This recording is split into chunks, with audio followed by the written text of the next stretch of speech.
We got Logan right here. In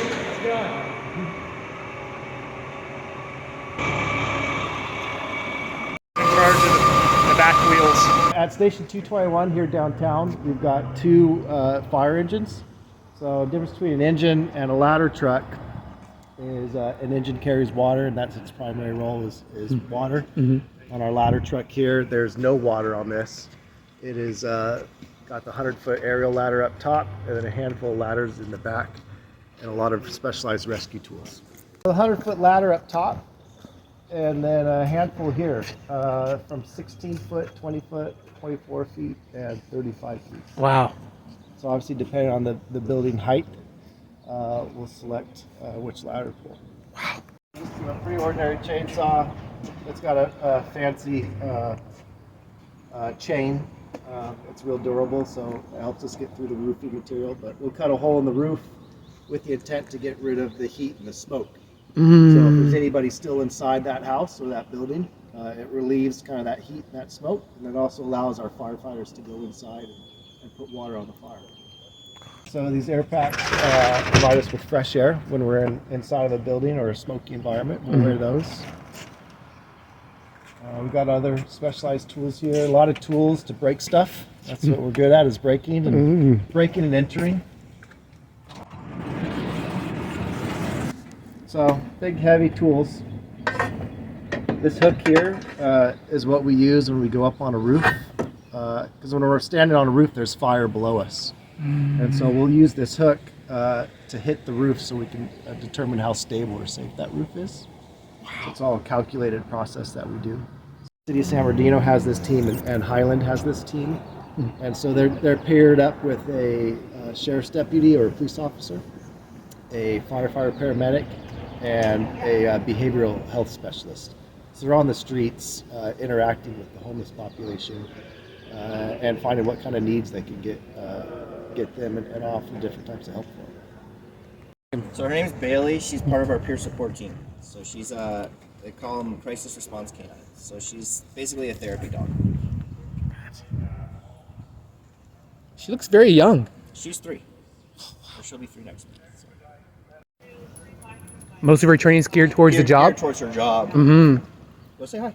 But like just hey, Bailey. Going up and say hi and like sitting down for pets and stuff like that. She will shake, but it's kind of on her own terms. Like sometimes she'll do it, sometimes she won't.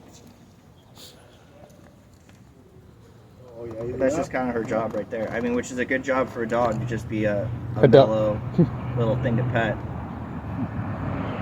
Every piece of equipment that responds out of these fire stations, with the exception of the battalion chiefs, have a paramedic on them and paramedic capability with the curing equipment.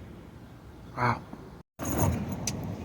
The fire training through fire academies, and then our internal academy here went through the whole, probation, and then afterwards I went to the truck academy to be able to get on the truck. That makes sense. So we learn a lot about medicine, anatomy and physiology,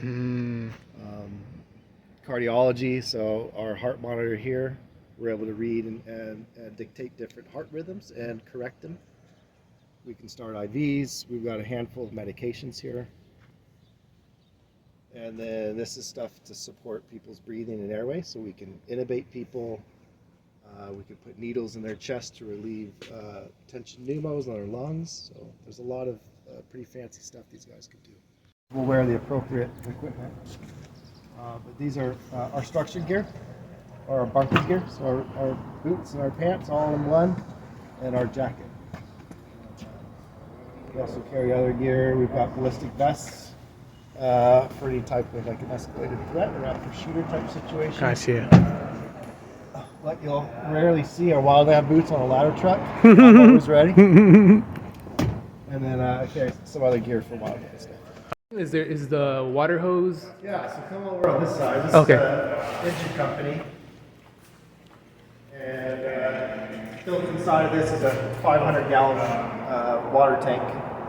And there's a pump that's in the middle here. And then we have hose that comes off the front and sides and the back of this. So we have different sized hose.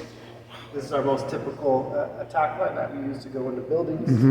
We've got 4-inch hose. This goes from the hydrant and connects to here. So 500 gallons just gets us started.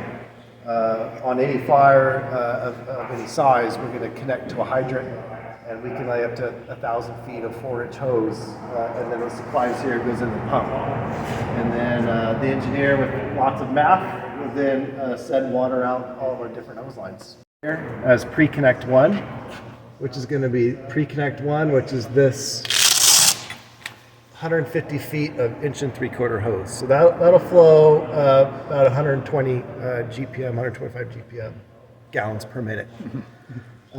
So you pull this, that gets water to it, and this is the pressure. And so depending on the length, you dial up the pump, so the pump will spin, which then increases the pressure to the correct number that you want. We've got, it's a dense population downtown. It's a larger response area, so it's a high call volume.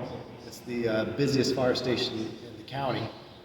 So we've got 3 pieces of equipment to handle that call load.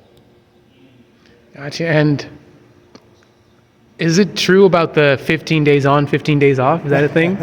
Our normal schedule is a 48-hour shift. But because of vacancies, a lot of people have been having problems hiring and retaining, so we have a lot of vacancies on our department. Holidays, sick, we have occupational injuries, so we have to work extra shifts. So as of late, 3 to 4 days is about the normal shift. Okay.